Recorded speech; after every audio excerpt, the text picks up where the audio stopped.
Hola, you are listening to FirstGen Healing, a podcast on Latinx healing and awakening journeys. My name is Priscila Luna. I am your host, and I'm going to let today's guest introduce herself. Mujer, let us into your world. Hola, my name is Viridiana Rodriguez. I'm a Latinx licensed clinical social worker, and I am here currently in Long Beach, California. And I'm excited to be here today. Yay! Long Beach. I miss Long Beach. I lived out there for 10 years, so quite some time. Yeah, I it's such a beautiful know. city, huh? Yes, I love where I live right now. Living by the beach, being able Mm. to walk by the beach, my happy place, and be able to ground myself as much as I need on a daily. So, are you originally from Long Beach? I am originally an Orange County girl. I pretty much raised in Anaheim, California. Mm. Lived there most of my life with my family. I am the youngest of four, Okay. and um, my parents and my siblings were from Guadalajara, Jalisco. Um, Mm. and they were all born in Guadalajara. I'm the youngest, so I was the last one that was born here in the US. Okay.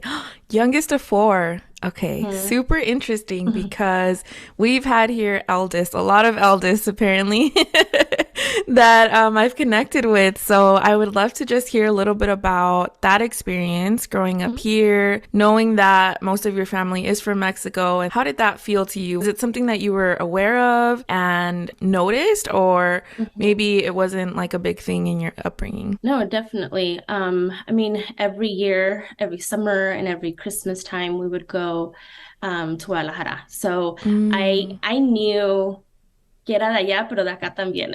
Yeah. Like, like I was always like in this world of like I feel from there, when I would go every Mm. year, like I really identified a lot with my upbringing there. And since I would visit every year as a kid, but then I would come here and obviously since I was little, being able to go to schools here, the education system Mhm. here as well, and being between those both worlds, right? As a first generation Latina, Yeah. um, being put in this box that sometimes subconsciously we get put on, and being able to balance, being able to be from both worlds, Mhm. um, has been a constant battle. Yeah. Yeah, super interesting. I think, as I have more conversations, I'm starting to get curious on how the younger or maybe middle child received the first gen experience.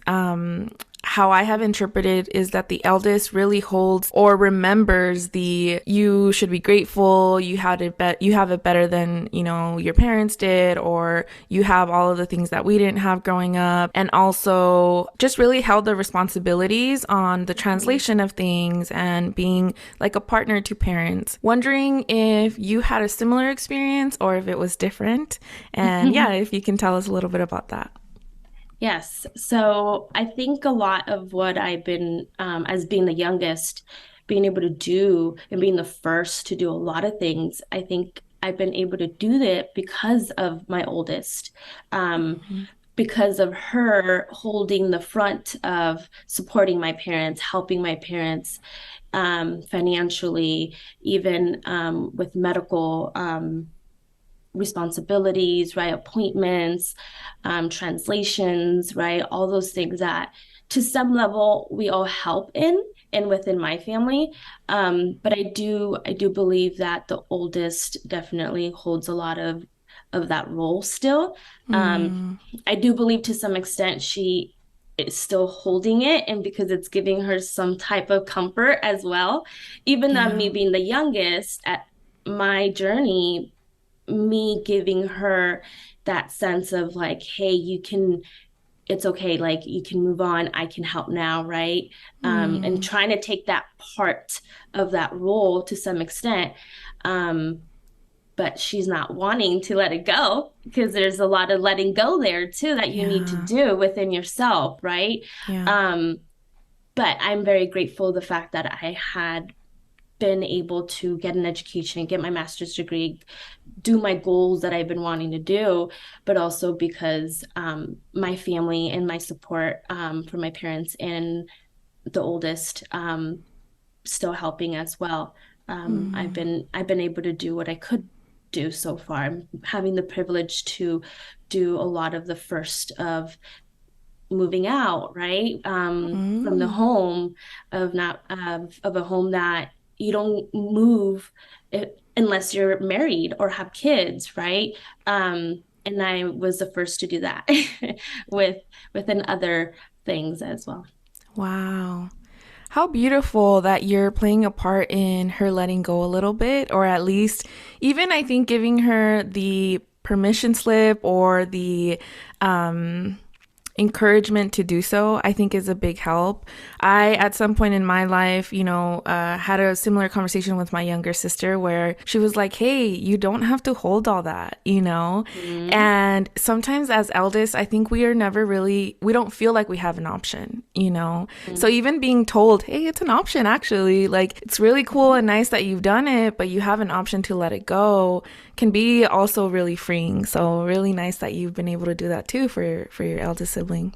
So we're gonna get into the juicy part, the healing or Bring it. awakening. Yeah.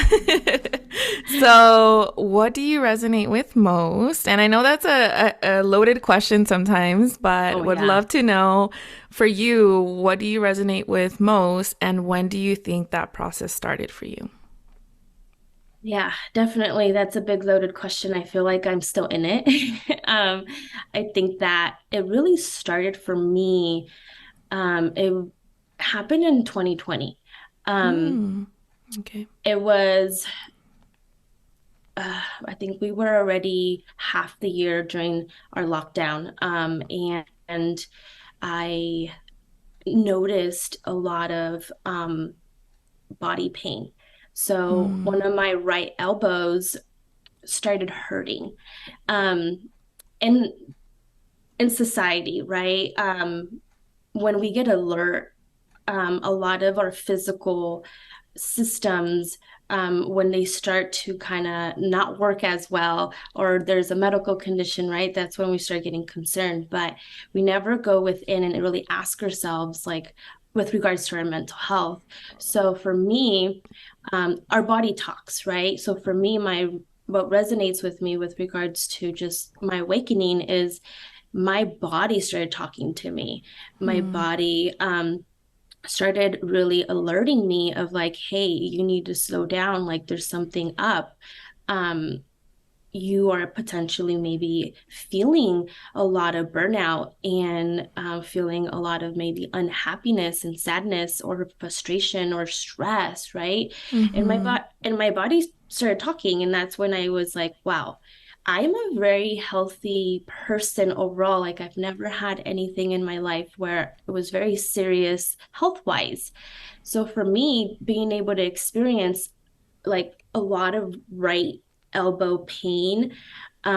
And if you're very spirituality based, like your right side is your masculine side, and you're yeah, always doing, right? You're always like the doer, you're always performing, you're always doing something.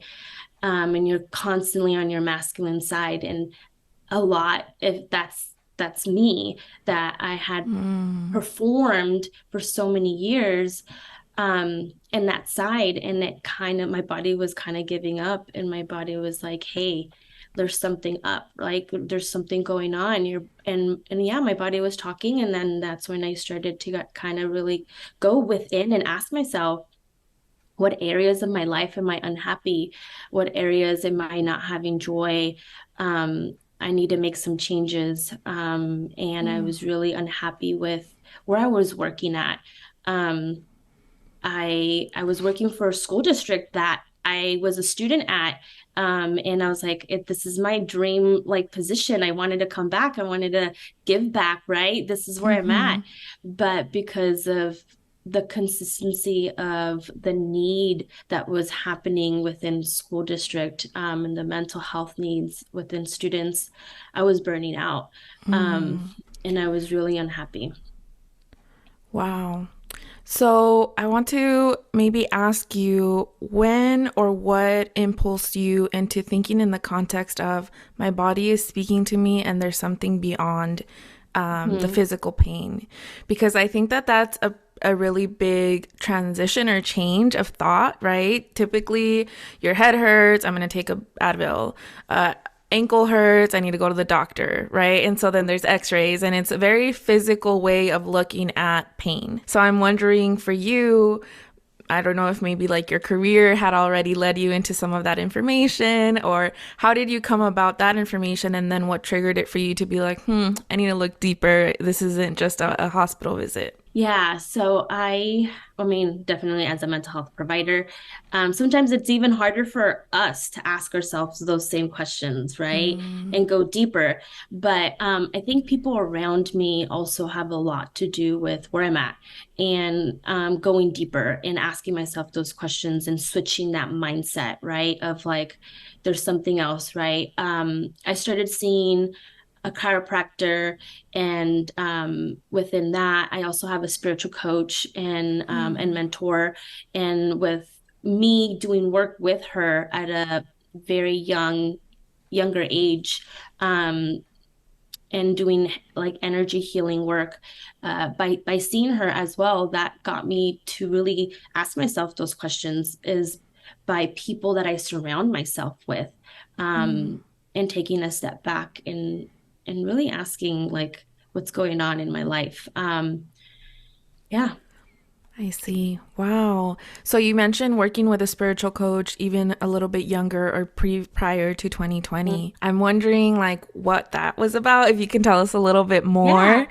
Because I think as first gens, I at least, I've been noticing I have this idea that perhaps fellow first gens won't be as interested in the things that I am in when it comes to spirituality, when it comes to energy work. So it's always like exciting to me to hear someone who's like, yeah, I'm interested in that too. When you become a licensed clinical social worker, you have to take a 4-hour test. And for me, I'm not a good test taker.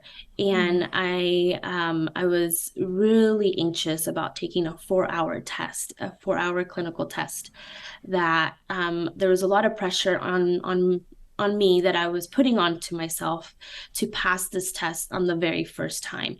Um, and I had reached out with my support system, people that surround me, really being vulnerable with her, with a friend of mine, and she's like, I think you being able to see Amelia, and she can help you uh, balance your energy, and your chakras before you go into a test, that there's so much mental and physical um, aspects that go into that too. So I think me just being very open, I'm a very like open person. Like I'm willing to give everything a try at least once. So I know if it's going to work for me or not. And that's just kind of like who I am, what I do. If something is really like resonating with me, like, ooh, that sounds interesting, I'm willing to give it a try. And being open to see what is going to bring me, because Okay. I think that's also being trying to be part of your other side of your feminine energy, is to be able to know how to receive, and knowing how to receive and being open to opportunities, and not always saying no, that's not going to work for me, nah, that's not for me, right? Like, yeah, Yeah. being very guarded and shut down, and being that as that's your like automatic response. um yeah, I guess being a therapist can also be a huge factor with my responses, but within situations that I've encountered, there's always a deeper level that I go into my own healing with. Okay, so then someone suggested energy work. You were like, okay, Yes. I'm up for that. Mhm. Got it. And so it was maybe like dipping your toe into that area of life. And sometimes, like when things get so bad in people's lives, they're kind of desperate, right? And it's kind of like, Hmm. I'm just gonna try, right? Like at this point, what else cannot happen to me, I guess, right? Yeah. So when you're in that mindset of like, I need something, right? Like I'm willing to try. And so you've mentioned masculine and feminine energy and that your right side started hurting. We'll go back to you mentioning your dream job. And I have exited the corporate world and have seen a change in my right side. And it's weird to me because I feel like I'm tapping into my feminine by leaving corporate, by doing all of these things, but somehow the right side has been shot. It's kind of like, what are you doing? Yeah. Yeah, that definitely can happen. It can come in waves, but as we connect with ourselves more and we connect with like our values and what's truly making us happy, that is our feminine side. And that's definitely a journey, right? Being able to do that, especially when you've worked up into your dream job. So let's talk about that. Mhm. Maybe in 2020, was it when you first started there, working there? I started working there in 2017. Okay. Um, but just I have been working with a with that position with multiple school districts for 10 years before I left. Okay. Um, and now where I'm at currently. But with that specific district, and going back, and that was like my dream job. I was there from 2017 to actually 2020, and then I went to another school district thinking like, oh yeah, things are gonna get better. No. So let's talk about 2017 to 2020 before, because I already have such an aligned experience of like it's not, maybe it's the place, it's the boss, right, and giving it Yeah, yeah. multiple attempts. Like it's not, it has to be something else. So wondering how it kind of played out. What did Yeah. it mean to go into your dream job, and then when did the fairy tale start to crumble? Yes. I mean, I definitely wanted to go back to the same school district where I was a student, and really give back to my community, in Anaheim. So the fact that I was there, I made it, right? And I was at multiple schools, providing mental health support for students, being an advocate there. I just started to notice a lot of burnout, that I was Mm, experiencing, a lot of things that were not aligning with my values, where I wanted to continue to head and do, for the future. Um, I just was burning out at that point. mm, And my body was feeling it. And after that, I decided to go to a different district thinking that um, it'll get better and it's maybe just the actual school district. But it's not. It didn't get better, because it's the whole system itself that I was going constantly against, mm, that wasn't really aligning with who I am and my values and what I wanted to give, and how I felt super restricted, and the impact that I wanted to do. mm. I remember that experience. I think that I had a similar experience where it felt like running up against walls. Would you say Hmm. that resonates? Kind of like Hmm. it's not necessarily one big thing that happens. At least for me, Hmm. it was like a lot of little things. And it was like, well, maybe it's just me this time. And then maybe it's this coworker. And maybe, like, and then it was just like, actually, what if it's everything? Like, what if Yeah. I stop making excuses for it? Yeah.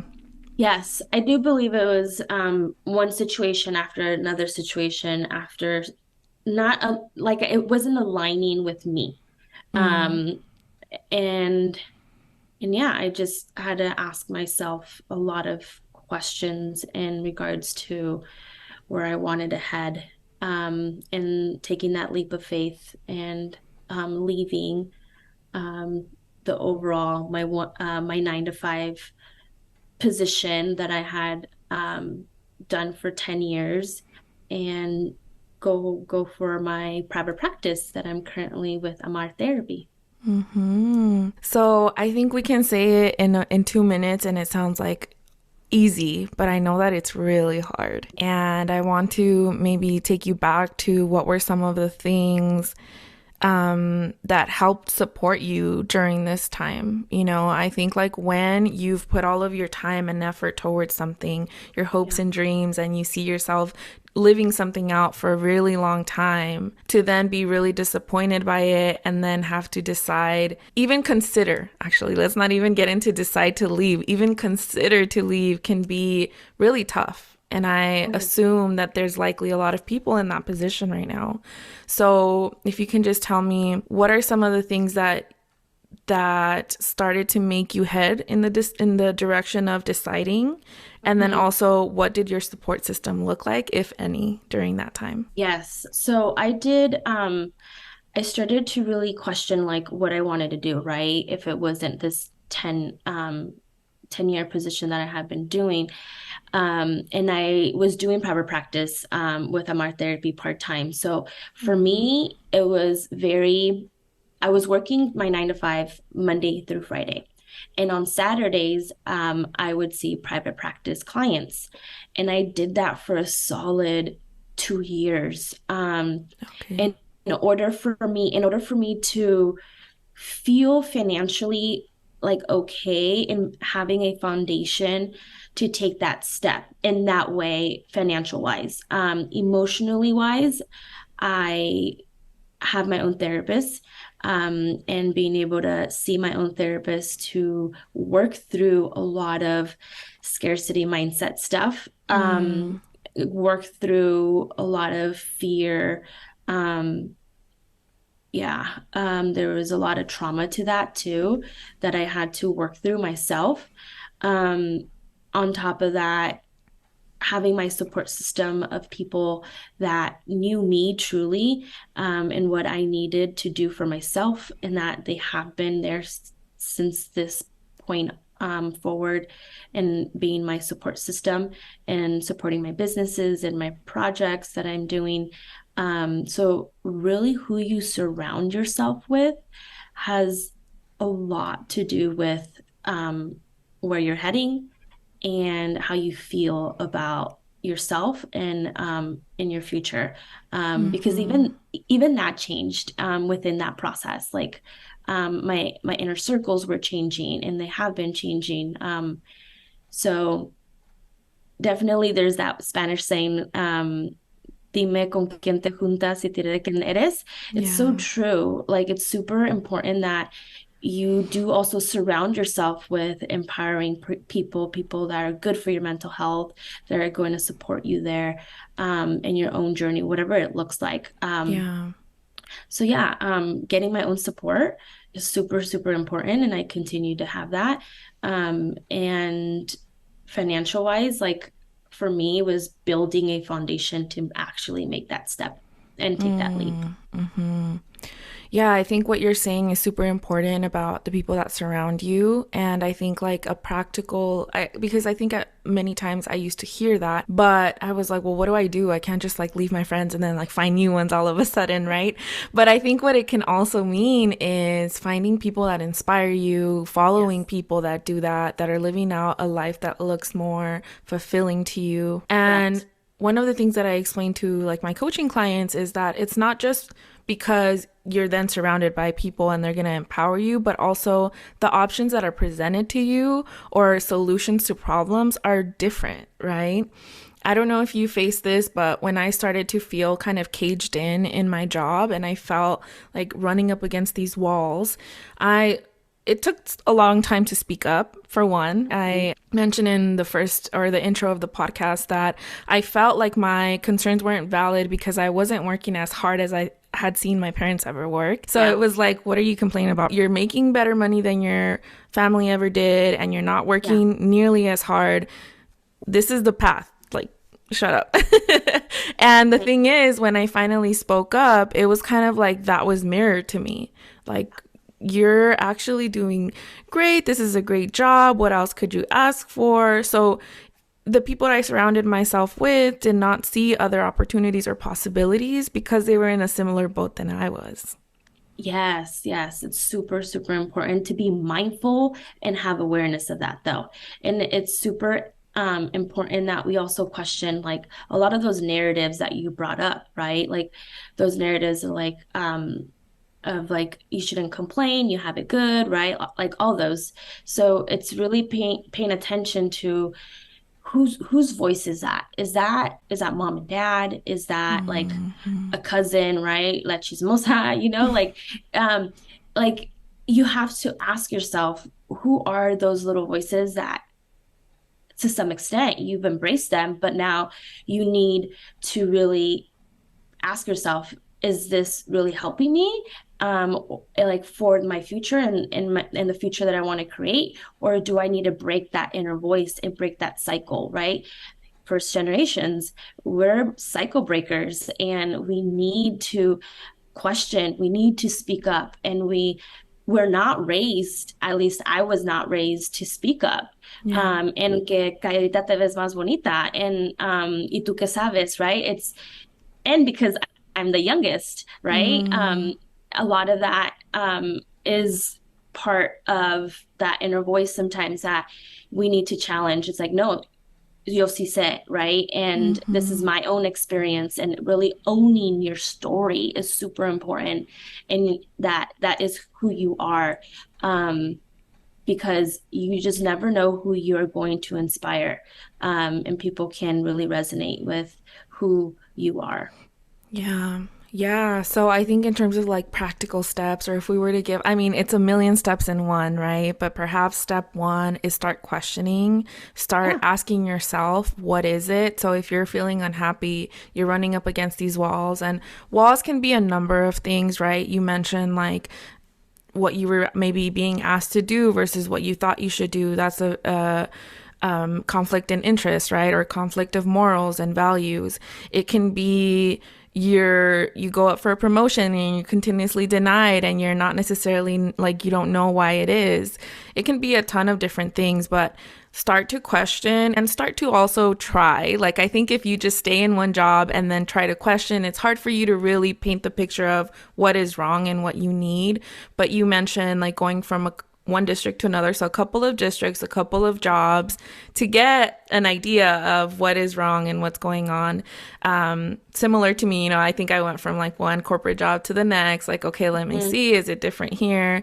So yeah, step zero, experimenting, making sure that you give it everything a try. Then Get curious. get curious. Ooh, I love that. Yeah. Get curious. Yes, get curious, ask questions. Like I'm very open, right, to giving things a try. I get curious about something. I get interested. I'm like, ooh, that sounds interesting. Like I'm willing to give it a try. It's so important that you give something a try because that's the only way that you will know if it's for you or not, right? Yeah. Because or else that like what if will always be there if you don't give it a try. Yeah. So I love that. So step one, get curious. And step two, ask questions to yourself, right? As well. Get deep, do the inner work. And then I would say step three, evaluate who you're surrounding yourself with, what content are you consuming? Because I think that that also can impact the way that you view life and what you think is possible for you. So that was step three. What would be step four? I think being having a lot of self-compassion with your own self um is super important in the process, no matter where you're at. Mm-hmm. That you're human, that you are only going to know what you truly want and need um with you getting curious, right? But don't be so hard on yourself. Um because nobody has it figured out. And it's important that you give yourself a lot of self-compassion. Mm-hmm. And if I were to give a step five, don't think it's been a waste of time. or energy or money. I think that that's what it feels like, and that can also be like a down, like it pulls you down, it drains you, right? All of this effort, all of this time. But actually my mom has this saying like todo lo que aprendes lo vas a usar en la vida at some point. Oh yeah. And it's been so true. So whatever experiences you've had are teaching you something, and also maybe they'll align with what you're going to be doing next.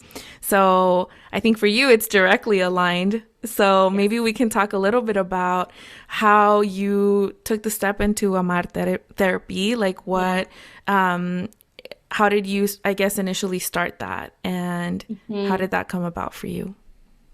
Yeah, so I started my private practice world by me being part of a group practice first. Again, I was like getting curious. I always knew that I wanted to do private practice in the future. So I started with the group practice and really kind of was learning how the world of private practice is like. Um, I was there for a year and then I decided to leave because I also knew that I'm like, okay, I've built another foundation, right? I felt I built that foundation for me to go on my own as a sole proprietor, and start my own business. So Amar Therapy, how it actually came about, and the name of it was I wanted I wanted a Spanish word in the beginning, or part of my name, of my business name, because it represents me and it's who I am as a Latina. And I think that a lot of people come to therapy initially because of love, because of them wanting to learn how to love themselves more, or because of a romantic relationship love, right? But I think that if anybody would want to come to therapy, and what I've experienced is because of love in general. So love, amar means to love, and amar therapy. And that is my overall umbrella of my company. And Amar Therapy definitely has given me a lot so far. And um, I guess now it's been, well, full time that I've been doing my business is now 6 months. And I feel Wow. like it's been actually feels more because I did it part time, but now like fully embrace it has been since the summer in July of 2022. So I definitely have been doing a lot with it. I do the individual therapy with clients in person and telehealth, but I'm also doing other projects as well. Wow. What a beautiful name, honestly. I mean, I knew it was a beautiful name like since the moment I followed you, and the name I Yeah. think like is like, ooh, I want to follow that account. But then the meaning behind it, so so nice. Wow. Yeah, I think that love in general, a lot of our childhood in our culture, we were not taught and even how to learn to love ourselves or even properly to love others and express as simple as just expressing feelings, right? Yeah. Learning how to identify feelings and going within and asking yourself those questions, right? Like, why am I like, am I unhappy right now? My body's reacting, right? Going back to that. But um I do a lot of childhood trauma, and we go into why we even have felt unlovable. So love is the core to a lot of things in our life. I agree. And that's why I think it hit when you said that, because you're right. I think whether it's lack of love or the wrong kind of love or Yeah, it's true. yeah, wow, I love that so much. So, can you maybe tell us a little bit more about the community that you're currently serving in your practice? Yeah, so I currently see Latinx population with regards to them first generation, but like in regards to them experiencing a lot of symptoms of depression, anxiety, like I said earlier, childhood trauma. We talked a lot about relationships in our lives. We do a lot of inner child work as well. I bring in, I'm also a Reiki practitioner. I haven't mentioned that and I totally Mm-hmm. forgot, because it's something that recently I have been exploring more and bringing those tools forward. But doing energy work as a Reiki practitioner on top of being a mental health therapist right now as well, it's really bringing all those tools into sessions and how that can help my clients' healing journey. So being Wow. able to really integrate a lot of alternative treatments, not your typical mental health tools as well and interventions. But yeah, so I see a lot of first generation Latinos, Latinx, and a lot of first timers, literally. I get so Mm, honored and I get so much joy to know that it's their first time in therapy and like I'm their first therapist too. It's like this yeah. like level of like proudness to though. So yeah, I see a lot of women, female and males. I Mm-hmm. just see adults at the moment as well. Got it. I think like it's so important what you're doing, and I love that you're integrating now the energy piece Mhm. because one thing that you kind of learn as you're on the healing path or the awakening path is how important it is to be or feel safe in your body. And when I first went to therapy, that was not mentioned to me at all. And no, like I'm not faulting them whatsoever. The intent of the therapy, I think, was different, but after therapy, there was still something that was like, okay, it helped, but there's still something there, right? And I didn't Mhm. necessarily know how to address it. For me, it came after really being intentful about building a relationship with myself and boundaries and all of these things that started to create an atmosphere or environment for me to feel safe. But I think that when there's probably like mental health and energy work mixed, that can be something that comes about earlier in people's journey then. Yes, it's really neat on how I integrate some of those tools into our sessions. As simple as just literally being able to go like this with regards to just envisioning that trauma or body sensations that you're feeling into certain movements. I do a type of therapy that's called EMDR, which also I help with a lot of memories um, that my clients have and that we all have with regards to how present some past memories can be so present into our life sometimes. And we do a bilateral movement that can desensitize a lot of your symptoms and behaviors associated with past memories that are triggering you. Yeah, I think that comes up. I work with the first gen community as well, and that does tend to come up of some of the memories that are still impacting them today. So, Mhm. really important and good to know that that's something that you offer as well. Yes.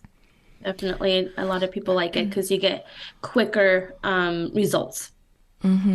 We've talked about leaving corporate or maybe the steps that can be a part of that journey. We know it's not an easy one. And even once you make that decision and actually step out, it's also not an easy part of the journey either, right? You would think, I'm taking off this part that just doesn't align. It's all going to feel great after this. And Mm. then for some reason, it doesn't, right? So, what did it look like for you? And what were the feelings that bubbled up around it?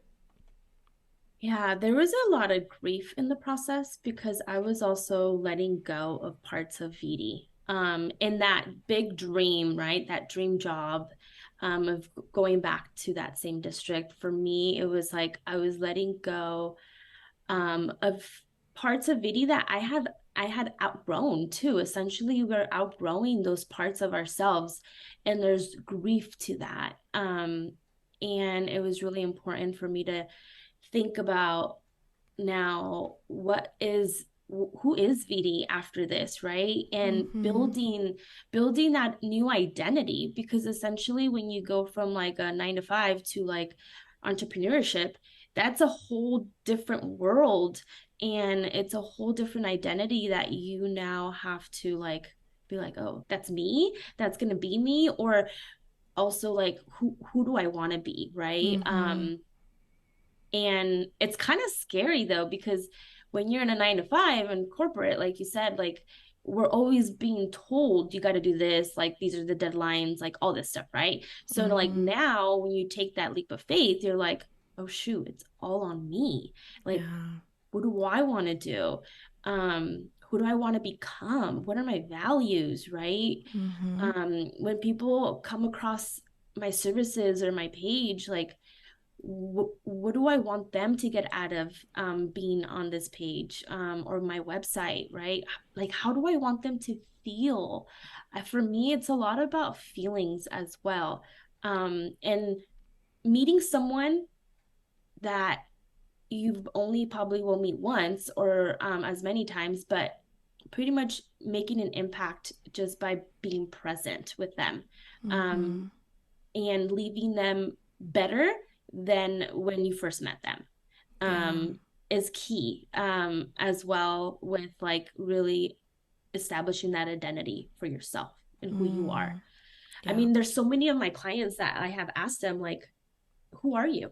Simple question, right? It sounds simple, but it's kind of like, oh, wow, nobody has actually ever asked me that. Mm-hmm. Um, Yeah, because as a child too, right? In our culture, you're always being told what you have to do, Yeah. like, right? So, Who you are, what lines to stay within, kind of like you're presented with a box. Here's your box based on who the family that you were born into, the culture that you carry, and stepping outside of that box can be really intimidating if you haven't spent time, mhm. cultivating a new box or your new normal or whatever that may be.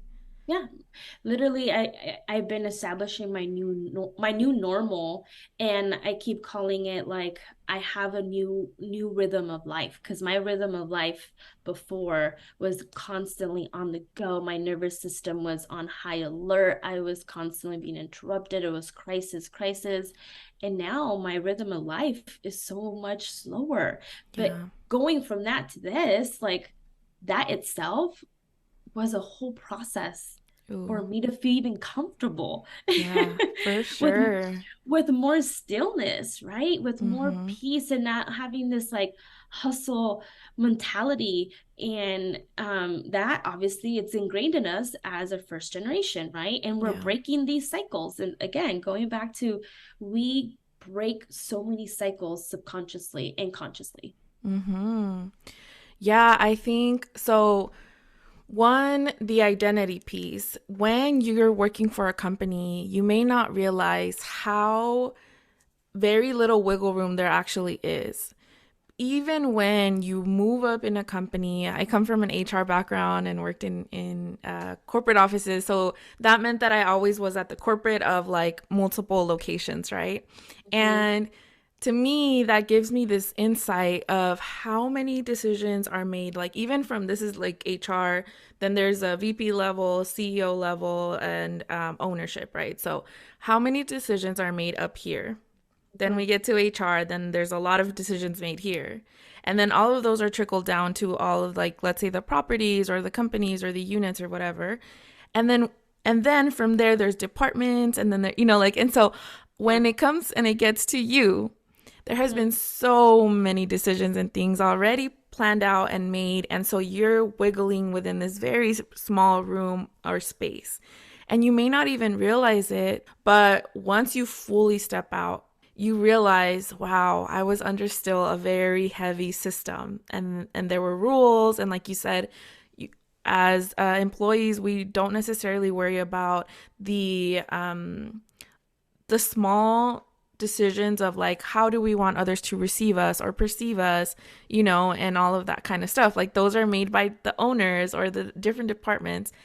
When you go into entrepreneurship on your own, you're the decision maker, you're the one that's receiving the feedback and also having to act on it. And I think it's really important for us to talk about this because in this day and age of social media, There Yeah. may be a lot of people that are going to say, leave your corporate job, do your own thing. Hey, look over here. Virtual assistants are making a lot of money. Look over here, like drop shipping, right? There may be so many things that make you feel like, I'm just going to leave. I'm just going to do it. But I want to always like maybe plant the seed of think about it and don't just jump ship right away without knowing that it's not going to be like this super easy transition, and like and knowing the depth of the changes that you're making, not so that you don't do them, but so that you realize that those people that are maybe like in this hurry to get to just like promote their own trainings or coachings or whatever they're trying to Yeah. do, that maybe they don't like they're doing their job, so you have to do your job of protecting yourself too. Yes. I think there's not a set way, honestly. It's whatever your way is. And it's important to consider your overall areas of your life that you need to be okay with making that jump whenever that it's appropriate for you. Yeah, yeah. With that being said, I would love to know what is one of your favorite parts about being first gen? Oh, wow. There's so much um it can be exhausting because you're the first to do a lot of things and it's super unknowns a lot of the times, right? And um I think that at the same time it can be very empowering though. Mm, um it feels very empowering to say like I am the first to do this, right? And that I have nieces and nephews that I'm paving the way for them and letting them know like this is doable and it's okay. Um, like setting that example for them, right? It's super empowering. And there's so much reward to that too. But it can be very exhausting. It could. mm-hmm. And I Mm-hmm. think that it's super important that you get support along the way, whatever that looks like for you. Um, and for me, it's obviously the support systems, people I surround myself with, but also like my therapist and spiritual mentors and alternative healings that I do along the way, because it's super important to have that community and that connection when Yeah. you're in entrepreneurship, because it can get very lonely. And it's important that you yourself, you have to build community along the way. Mm-hmm. For those of you listening, I would love to ask you to ask yourself that question that you said earlier. Yeah. Who are you? We want to Yes. know. I want to know. So if you're Look at watching, you. if you're watching on YouTube, make sure that you comment. If you're watching or if you're tuning in on just Spotify or Apple, maybe there's a section where you can comment or maybe you can message us. We want to know who you are. If you Yeah. strip away your job title, your Hmm. place in your family, right? Hmm. What you do for others, who the F are you? Where can people find you if they want to check out your work and maybe get in touch with you? Share with us your socials, por favor. Course. Instagram, you can find me at Amar Therapy. You can also be able to visit my website, amartherapy.com. You can definitely reach out to me if you want to work with me. I'm currently accepting new clients at the moment. I also have a event that I'm in the works of planning for 2023, which is Healing Connections. You can also find me on Instagram at Healing Connections and Amar Therapy. Ooh, exciting. Healing Connections. Maybe you can tell us a little bit about that because I know when I heard about it, I was like, ooh, that would have been, or that still is like an amazing event that I would want to attend. I'm just not in California right now. But yeah, Yeah. tell us what it actually is because I think it's a really cool concept. Yeah, so Healing Connections, and what it is I really wanted to be able to make a bigger impact, more than just one-on-ones that I have with clients, right? So hosting an event that I'm bringing all these alternative treatments to healing. And it can be breath work, it can be energy work. You can see mental health therapists to be able to network with them, massage therapists. So it's a day of self-care, essentially too. So coming to this event, and really getting to know who you are and what you need, Hmm. and what's going to work for you. So you're getting a glimpse of every modality, that you can try, and really think about like, where do you want your investment to go into, right? Mm-hmm. Um, so this event is just giving you a little taster of different approaches. And I did one in September 2022. We got so much feedback and people really loved it, and it was very intimate, and it was great. A lot of people right away were like, when's your next one? So we are planning it for March of 2023, coming up. Yeah. Ooh, so exciting.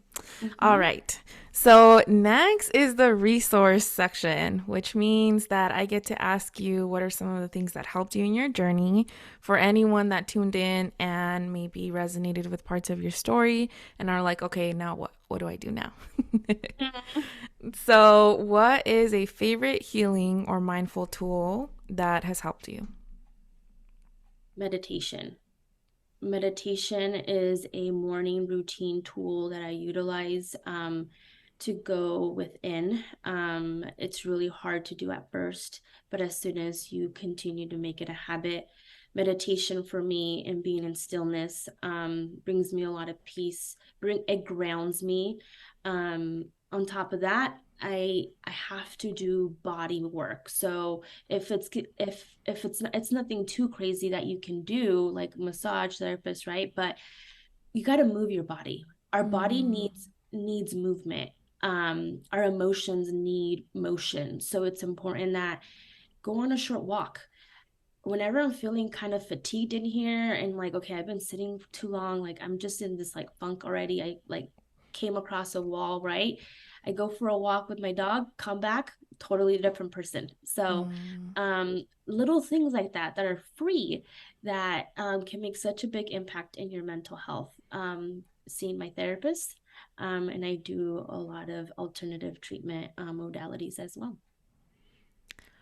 What is a habit that you do for yourself every day? I know you mentioned a couple too. Yeah, I journaling is also another one that I do. I do my gratitude journal. Gratitude is super important. And I have a journal by my nightstand. So if it's not every morning, at least at night, one time a day, I try to write down my gratitude list, and things that are going well. A favorite song that you listen to when you need to feel inspired. Wow. Ooh, I love music, but like I'm such sometimes I'm horrible with name titles. Oh, okay. uh, trying to think. Oh man, I love Mark Anthony. Mm. One of his, I feel like Mark Anthony's songs, just his sazon and his like, um, yeah, his music can be of uplifting. Mm, okay. So One of my salsa. See, one of, I mean, I love salsa. I love my bachata. Definitely, I listen to majority Spanish music than English. I Mm, don't think people would actually know that. me too. Yeah, I love Spanish music. Okay. Favorite quote or advice? Be the change you want to see in this world. Who is an influencer that you follow that you feel positively inspired when you watch their content? Mm, Therapy Lex. I think that Mm, I really relate to a lot of what she posts, um, and she inspires me. perfect. And then a feel good, powerful book or movie. Powerful book, How to Heal Your Life by Louise Hay is her last name. Body Keeps the Score is also a good book to be Okay. able to learn more about your body. And this next section is just fun questions. Pozole o tamales? Pozole. Champurrado or hot chocolate? Champurrado. Bad Bunny or Daddy Yankee? Bad Bunny. I mean, hold on. Oh, that's kind of hard because like I feel like Daddy Yankee is like OG and Mm-hmm. he let's go back to Daddy Yankee. Daddy Yankee, okay. Concha de vainilla or chocolate? Chocolate. And if we pull up to your favorite taco place, what is your taco order? Oh wow. Actually, I have family members que son taqueros, so Ooh, I tres de asada y tres de chorizo. okay. ¿Con todo o la pura carne? Nomás cilantro y la carne. No, I don't like onions. Okay. And salsa verde o roja? Verde. Verde. Okay, perfect. So now you guys know if you ever want to bring her tacos, you know what to get her. Just There it kidding. is. But that is the end of the questions, my dear. So Thank you. I want to just say, yeah, thank you so much for spending some time with us and coming on the podcast.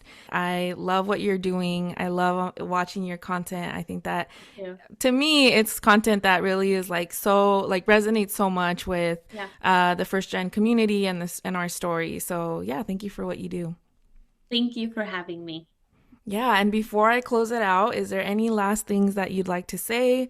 I think that going back always and asking yourself if you're truly happy and going back to self um, and doing what makes you happy, you'll never go wrong with that. Beautiful. All right, guys, thank you so much for listening to today's episode. Please share it with your amigas, amigos, amigues. And remember, First Gen, Thank I you. love you. I love me. And I can't wait for you to love yourself. Yay. Bye.